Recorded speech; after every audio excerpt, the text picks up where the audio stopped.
All right, let's dive right into this explainer and unpack a truly fascinating theological argument by Yunus al-Gohar. We're going to be looking at source material that completely deconstructs how traditional religious texts are viewed, consumed, and trusted today. It's a super compelling look at history, faith, and honestly, the very definition of truth itself.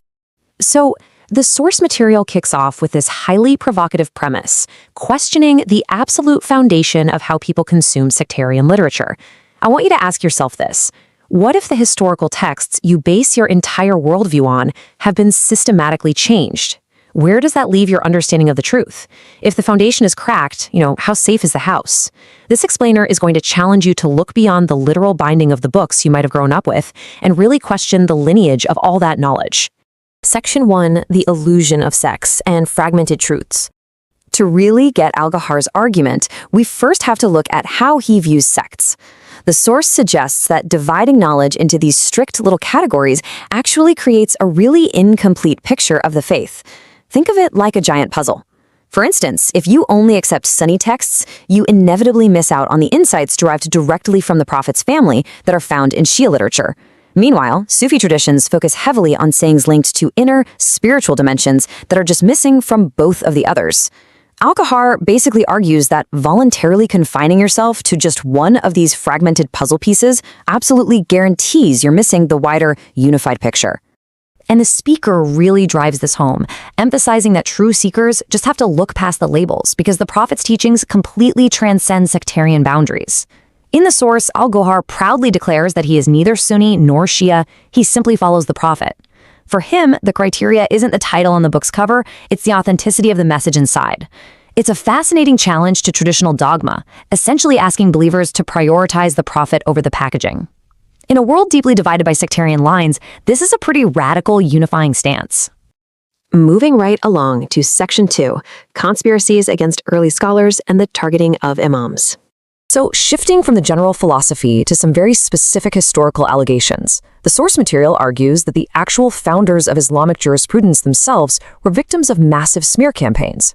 Al-Gohar lists these specific conspiracies to demonstrate that even the earliest, most revered scholars were targets of textual manipulation. For example, he points out that Imam Ahmad bin Hanbal was literally imprisoned and pressured by Umayyad clerics simply for praising Ali. And even more shockingly, the source claims that the original jurisprudence written by Imam Abu Hanifa was actually burned by jealous contemporaries who then went and published their own rules under his prestigious name. He uses this historical logic to pose a really massive question. Basically, why would Abu Hanifa ever make the insulting statements that are attributed to him in current books? The source points out a glaring contradiction here. I mean, how could a scholar who deeply respected and actually learned from the Prophet's descendant, Imam Jafar Sadiq, simultaneously author texts insulting the Prophet's parents? It just doesn't add up. Al-Gohar argues that this logically proves these texts were forged by political enemies to ruin his reputation, effectively weaponizing history against a revered figure long after he could defend himself.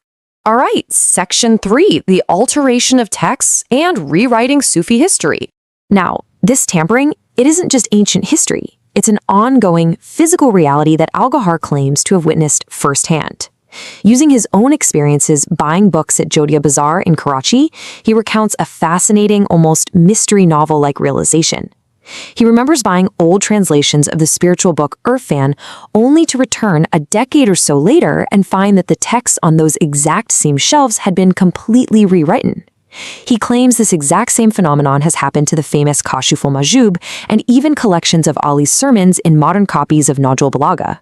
He asserts that classic spiritual texts, like Kashf al-Majub, have been altered by up to 60 to 70%. Just pause and think about that number for a second.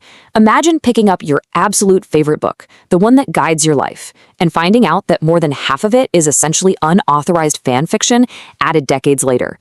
If this is true, the modern reader is studying an entirely different religion than the original author intended, making these newer copies fundamentally unreliable as sources of truth. And because of this alleged mass corruption of texts, modern religious institutions are supposedly relying on deeply flawed data to just blindly issue rulings. Al-Gohar uses this vividly provocative term, fatwa factories, to describe these places. He argues that because they rely solely on these heavily tampered books, they operate like unthinking machines. They just churn out thousands of edicts and religious decrees without doing any real spiritual or historical research into the authenticity of the material they are quoting. Which brings us to Section 4, Guarding the Digital Truth, and the modern password anecdote. So to prove that the instinct to alter texts is still very much alive today, the source shares this fascinating story about transitioning spiritual teachings onto the internet. Spiritual safeguarding in the age of Wi-Fi, if you will. When a new spiritual book was authored in America, it was immediately digitized by a webmaster named Irfan over in Denmark. Why? Well, specifically to prevent physical tampering. The source claims that when internal factions later tried to seize control of the website to alter the teachings upon the author's disappearance, Irfan had to literally lock them out. He strictly guarded the passwords to preserve the original, unedited digital text for future generations. All right, Section 5, Theological Tampering and Contradictions in the Text. Now here is where the thesis reaches its most controversial peak. The source reports claims that even certain Quranic verses were tampered with by political factions like the Banu Umayyah. By placing these two interpretations side by side, Al-Ghar argues there is a direct logical clash. He asks, if the prophet cannot guide those he loves, like the verse on the left suggests, then what is the point of believers loving the prophet to seek his guidance? He posits that the verse on the left was inserted purely for political reasons, to diminish the prophet's status, arguing the interpretation on the right represents the actual, unadulterated truth. And finally, Section 6, the true source of deen, beyond the books. So after comprehensively deconstructing our trust in written texts, Al-Ghar finally presents his ultimate solution. Because if you can't trust the books, and if the history is completely rewritten, where do you turn? Well, he cites this famous hadith to argue that the Prophet himself, alongside his al-Bayt, are the true sources of deen. Al-Ghar emphasizes that the source of knowledge was never meant to be a static library, but rather a dynamic, direct connection to the personalities at the very heart of the faith. The source frames this core philosophy using poetry from Allama Iqbal, basically suggesting that religion is essentially meaningless without a direct connection to the Prophet. It's a really powerful summary of the whole shebang. You can memorize all the books in the world, but without that actual spiritual link, the source argues your religious practice is empty. It's not about the pages you read, it's about the connection you cultivate. He argues that just as earlier prophets like Moses were guided without universities, true believers today absolutely must seek internal spiritual awakening to connect directly with the divine. The source material uses a great analogy here, playfully asking if Prophet Moses ever attended Harvard University. Well, obviously not. That knowledge was imparted spiritually, directly from the source. Al-Ghar posits that this direct spiritual awakening, this nisbat, is the only reliable way to bypass the corrupted texts of modern times. So, I'll leave you with this really provocative question raised by the source material. Are we relying way too heavily on physical pages that are inherently vulnerable to human manipulation? Or is there an inner spiritual connection that serves as the ultimate failsafe for truth? It's a profound lens through which to view theology, history, and how we protect knowledge across generations. Thanks so much for joining me on this explainer. Keep questioning what you read and look beyond the bindings. Welcome back to another explainer. Today we're diving straight into a really fascinating text titled The Light of Inner Faith in Sacred Rituals. Now what we're doing here is unpacking the deep psychology and the spirituality behind religious practices. We're going to look objectively at the mechanics of faith and intention according to this source material to discover why doing what seems like the right thing on the outside can sometimes yield the completely wrong result on the inside. It's a fascinating perspective. So, this brings up a huge question right off the bat. Can sacred rituals actually be detrimental? I know, it sounds like a total paradox, right? We almost always equate religious rituals with positive spiritual growth. But the author hooks us immediately with this counterintuitive argument. They suggest that going through the motions of faith without a genuine underlying inner belief isn't just neutral. It's not just a waste of time. It might actually cause spiritual harm. Without the right internal state, the external action becomes a totally different beast. To understand exactly how that spiritual harm happens, we have to talk about what the text calls the nafs. Basically, this translates to our lower self or our ego. And the text positions this ego as the absolute central obstacle when it comes to empty rituals. You see, when someone engages in a sacred practice just by going through the physical motions, they aren't suppressing this lower self at all. Actually, scratch that. They are unknowingly interacting with it. The ego is like an engine for our base desires. And according to the source, it reacts in a very specific, almost dangerous way when we subject it to empty rituals. Okay, let's dive into this, because the author illustrates this mechanism perfectly using the example of fasting. For a common person, meaning someone who doesn't quite have that foundational inner belief yet, the text argues that fasting merely starves the physical body. But spiritually, it does something far more concerning. It feeds the ego with what the author describes as negative heat. Because the heart isn't anchored in true faith, the physical deprivation essentially just agitates that lower self. It's like poking a bear. Instead of producing piety or closeness to the divine, this negative heat ends up fueling hypocrisy and vice. And this brings us to a really fascinating nuance in the text about who these rituals are actually designed for in the first place. The author notes, quote, "The Quranic command for fasting is specifically addressed to those who have already attained faith," end quote. The underlying suggestion here is pretty massive. Sacred commands aren't just blanket, entry-level instructions for anyone who happens to follow a religion by name. No, they are advanced practices. They're meant specifically for those whose inner spiritual foundation is already firmly established. So you're probably wondering, what's the alternative then? Well, the text introduces the concept of the mu'min, which translates to a true believer. Now, this isn't just someone who ticks a box on a census form saying they belong to a certain faith. A mu'min is someone who has actually met that prerequisite of deep inner spiritual belief. And here is where things flip.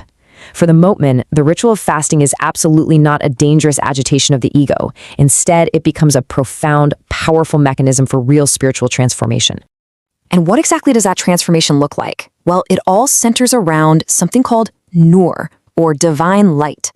According to the source material, when a true believer fasts, this remarkable internal alchemy takes place.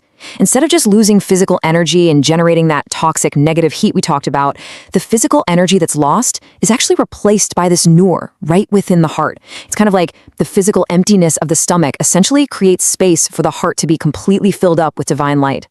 This comparison brilliantly illustrates the core thesis of the whole text. Just look at the stark contrast here. You have a common person on one hand, they starve their body, fuel their ego with negative heat, and ultimately it leads to hypocrisy. But then you have a true believer who performs the exact same physical action, right? But because they have that prerequisite faith, their physical energy gets replaced with divine light. It is literally the exact same external ritual yielding two completely opposite spiritual outcomes, and it's based 100% on the internal state of the person doing it. Now, the author doesn't just diagnose this problem and leave us hanging. They actually offer a roadmap out of it. Let's take a look at what they call the path to true righteousness. The source outlines a very clear chronological progression here. Step 1, you absolutely must attain that prerequisite of faith we keep mentioning. Step 2, you have to actively purify the heart. This is about intentionally clearing out the ego so that negative heat has nowhere to live. Step 3 is to seek spiritual guidance, because the text heavily emphasizes that you really shouldn't be navigating this journey completely alone. And finally, step 4, following these steps logically transforms you into what is known as a muttaqi. So what is a muttaqi? The text defines it as a truly righteous person, and it represents the ultimate end goal of this entire transformational arc. In the context of this source, it's the absolute highest state of internal enlightenment. A muttaqi is someone who has successfully navigated all those tricky pitfalls of the ego. They've attained true faith, they've purified their heart through guided practice, and now they approach sacred rituals as a vessel fully ready to receive that divine light. So the crucial point is this. The author draws a pretty massive conclusion about the nature of success in our world. They argue that true success, and even genuine global respect for the faithful, stems entirely from internal enlightenment. It absolutely does not come from external shows of strength or massive numbers. Just going through the motions alongside millions of other people means literally nothing if it's all just fueling a collective ego. True power, at least according to this source, is entirely an inside job. Which leaves us with a really profound question to reflect on today, regardless of your personal background or beliefs. Where in your life do you prioritize external show over internal enlightenment? Are you just kind of going through the motions in your own routines, starving your energy just to feed your ego? Or are you actively building a foundation of genuine purpose? Just take a moment to think about how this perspective might apply to the rituals in your own everyday life. Thank you so much for joining me on this explainer, and I'll see you next time.